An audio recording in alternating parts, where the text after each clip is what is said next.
Plant point scoring has emerged as one of the latest trends in wellness and nutrition, gamifying the act of eating vegetables, fruits, legumes, and other plant foods by assigning points or tracking how many different plants are consumed each week. Apps, spreadsheets, and social media challenges encourage people to hit their diversity score, framing fiber variety as a contest and turning everyday eating into a quantified competition. The appeal is obvious. In a world of conflicting nutrition advice, it provides a simple metric to pursue, with the promise that more plant points equate to a healthier microbiome, better digestion, and even improved immunity or weight management. On the surface, the concept is grounded in real science. Diverse plant intake is indeed linked to microbial diversity, but the trend's overemphasis on scoring, tracking, and perfection creates unintended risks that are often ignored by influencers. The scientific foundation for the trend is valid, but nuanced.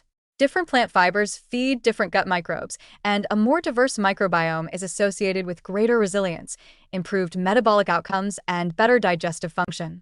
Eating a variety of vegetables, fruits, grains, and legumes introduces multiple types of prebiotic fibers, polyphenol, and micronutrients, all of which can support microbial balance. However, the body's response is highly individualized. Gut microbial composition varies from person to person, influenced by genetics, environment, medications, and long-term dietary patterns. Simply hitting a numeric target for plant diversity does not guarantee the desired microbiome changes. Moreover, the effect of adding one extra plant type per week is modest at best. The trend often exaggerates the impact of rapid diversity gains, creating unrealistic expectations for participants. The gamification aspect, turning fiber diversity into points, leaderboards, or social media challenges, introduces psychological pitfalls. Participants may feel compelled to consume plants they dislike, overeat certain vegetables to score points, or develop anxiety over missed targets. In extreme cases, this can foster orthorexia-like behaviors, obsessive tracking, or guilt surrounding normal dietary lapses. Teens and young adults, who are particularly impressionable and susceptible to social media pressure, may internalize the idea that missing a plant point target reflects personal failure rather than a minor variation in diet. The focus on perfection can overshadow the broader, more important goal of consistent, balanced eating patterns. Another overlooked issue is the risk of digestive discomfort. Rapidly increasing fiber diversity, especially through prebiotic-rich foods like beans, lentils, cruciferous vegetables, and certain fruits, can cause bloating, gas, cramping, and diarrhea if introduced too quickly.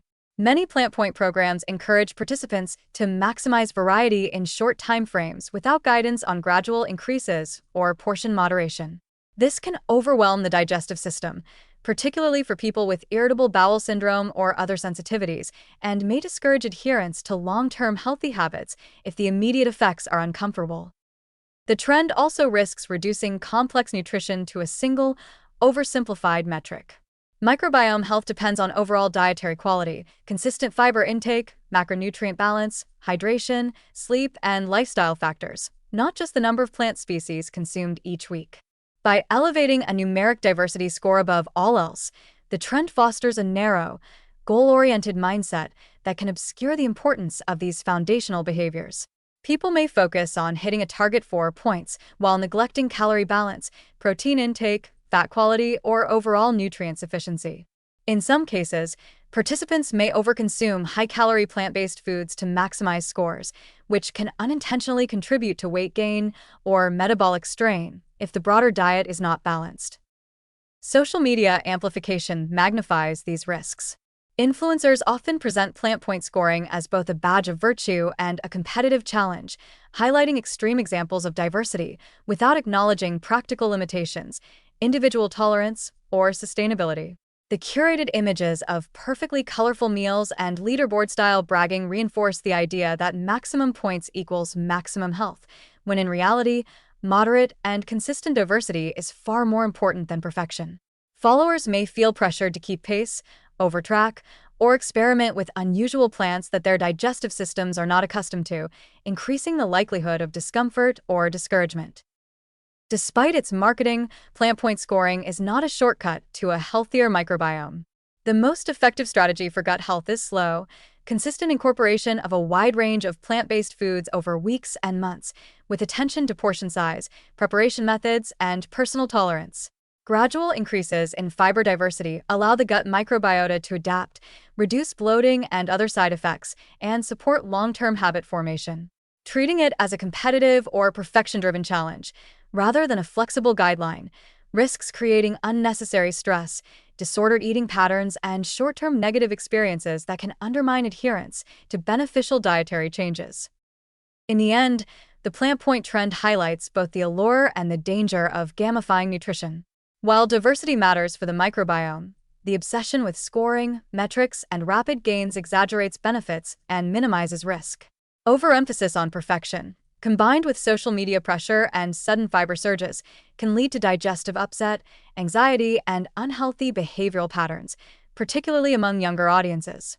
The real gains come from sustainable, moderate, and varied plant intake over time, not from a week-long sprint to hit an arbitrary point total. Treating plant diversity as a contest risks turning a foundational health habit into a stressful, counterproductive exercise in performance rather than nourishment.